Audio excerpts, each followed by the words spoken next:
Lemah, tetapi sesungguhnya itulah kekuatannya. Dia tipikal pendengar sehingga matang dalam mengambil keputusan. Dan terutama niat dia baik dalam mengambil keputusan.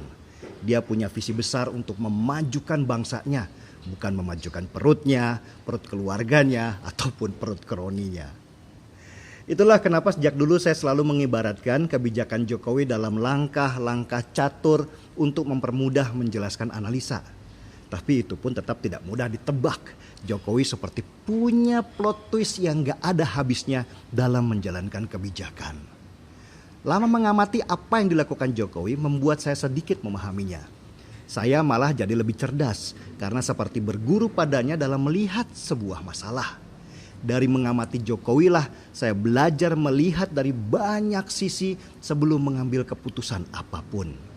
Untuk orang yang melihat masalah hanya dari satu sisi saja memang sulit untuk memahami Jokowi. Apalagi untuk orang yang melihat masalah hanya dari sisi egonya saja. Seperti masalah wabah sekarang ini. Ketika orang hanya sibuk dan panik melihat serangan wabah dari sisi kesehatan, Jokowi bahkan sudah berpikir dari masalah ekonomi, sosial, sampai keamanan negara. Dia menerima laporan dari 34 provinsi, dari ratusan kabupaten dan kota di Indonesia. Bahkan dia belajar dari ratusan negara lain yang sudah lebih dulu dihajar wabah. Bayangkan, itulah kenapa banyak orang yang salah menebak bahwa Jokowi lambat mengambil keputusan. Padahal Jokowi bukan lambat. Dia ingin keputusannya berdasarkan pertimbangan matang, bukan pertimbangan gerasa-gerusu, apalagi hanya untuk pencitraan. Dan itu tergambar jelas dalam wawancara Jokowi dengan Najwa Shihab di acara Mata Najwa kemarin. Meski Najwa menyerang dengan pertanyaan yang menjebak, Jokowi tetap menjawab dengan elegan. Gaya bicaranya menunjukkan ia punya pandangan yang luas. Ya iyalah, dia tiap hari menerima laporan menteri-menterinya dari segala jurusan. Belum lagi dari pihak intelijen yang memberikan masukan tentang situasi dan keamanan negara. Jadi wajar saja pertanyaan Najwa bisa dijawabnya dengan jujur dan tanpa beban karena dia tidak perlu berbohong tentang pandangannya. Ada satu yang menarik dari Jokowi yang saya lihat terutama saat wabah ini. Perhatiannya pada rakyat kecil itu sangat luar biasa. Saya juga kaget karena banyak kebijakan Jokowi dalam masa wabah ini sangat berpihak pada orang kecil, terutama di sisi ekonomi mereka. Lihat, bagaimana Jokowi tidak mau melakukan lockdown, baik di negaranya maupun di daerah. Dia paham, lockdown itu akan membawa gelombang masalah yang lebih besar yang akan menimpa ekonomi orang-orang kecil. Jadi karantina wilayah yang sifatnya gratisan dari pemerintah. Bagaimana Bapak? Kalau yang namanya karantina wilayah itu kan sama dengan lockdown. Artinya apa? Masyarakat harus hanya di rumah. Bus berhenti, nggak boleh keluar. Taksi berhenti, ojek berhenti, pesawat berhenti, kereta api berhenti, MRT berhenti, KRL semuanya berhenti. Hanya di rumah. Dari jawabannya menandakan ia lebih suka memberlakukan konsep pembatasan sosial daripada lockdown supaya rakyat kecil masih bisa mencari makan. Jokowi juga memberitahu keputusannya untuk tidak memberhentikan KRL.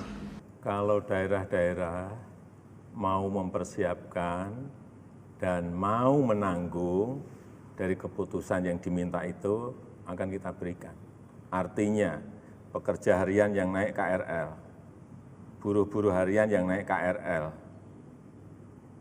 pedagang-pedagang asongan yang mendapatkan nafkah dari naik KRL, karena naik KRL itu sangat murah sekali. Itu ditanggung oleh mereka, dijamin oleh mereka dengan bantuan sosial yang baik, saya hentikan. Tapi tanggung jawab itu ada di pemerintah daerah. Ya, karena kan mereka meminta, mestinya tidak hanya meminta, menyiapkan juga bantalan sosial, safety net, jaring pengaman sosialnya disiapkan dulu. Jangan hanya meminta, dihentikan, kemudian ya sudah masyarakat dibiarkan cari sendiri-sendiri, nggak bisa seperti itu yang saya nggak bisa. Jelas, saya sangat setuju. Seorang presiden harus punya pandangan yang jauh lebih luas daripada seorang gubernur yang hanya memikirkan wilayah saja. Saya pasti dituduh penjilat atau buzzer RP, seperti biasalah kalau ngomong begini. Tapi ternyata pandangan saya selama ini tidak salah.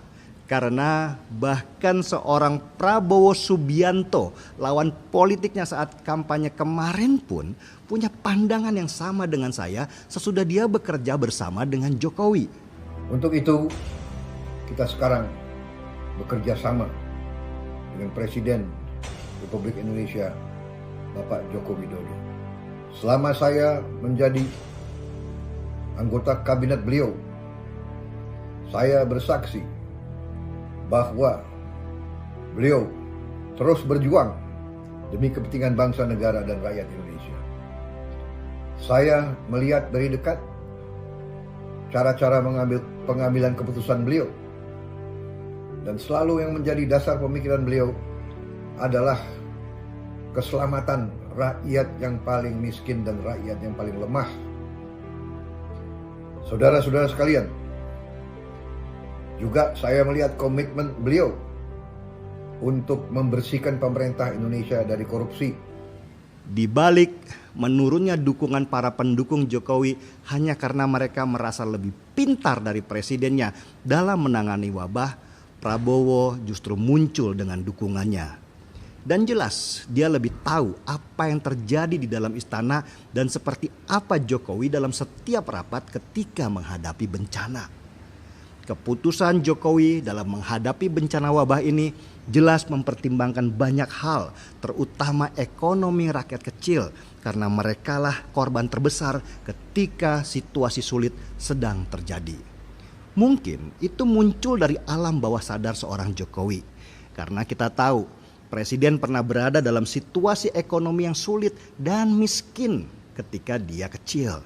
Dan sekarang ketika dia berkuasa, ia menjadi pembela rakyat kecil di mana dulu dia pernah berada. Saya harus angkat secangkir kopi dulu untuk Presiden Republik Indonesia Joko Widodo yang mungkin sulit akan kita dapatkan kembali karakternya yang unik dan membumi bahkan dalam waktu 100 tahun lagi. Selamat menjalankan ibadah puasa teman, saya seruput dulu kopinya.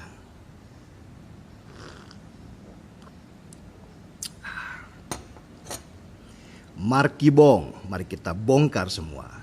Saya Denny Siregar, kita di acara Timeline.